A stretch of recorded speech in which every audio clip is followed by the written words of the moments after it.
Russia had three goals. The first was to see if they could discredit Western democracy. And it's not just the US, they've done this in France, in Germany, in Sweden.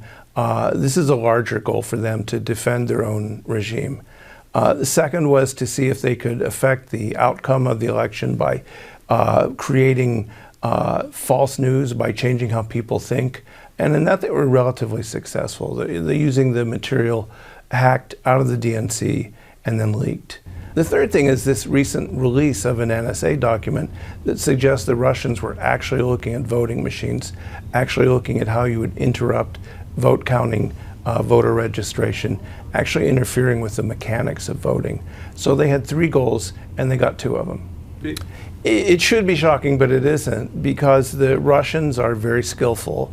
They have tremendous capabilities, but they don't need to use them because our defenses are so bad.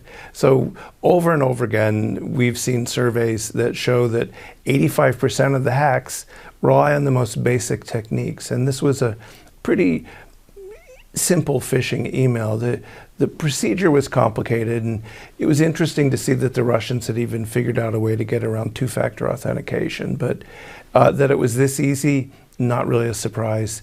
It's always too easy. You know, leaking goes back to Abraham Lincoln, so it's something that every president has to deal with. It's just part of politics in Washington.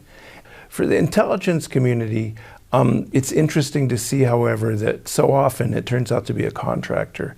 And the contractors, it was Snowden, it's been some others. You know, maybe we need to take a harder look at contractors, because that's where part of the problem lies, but the other part of the problem is this is just politics. Welcome to Washington.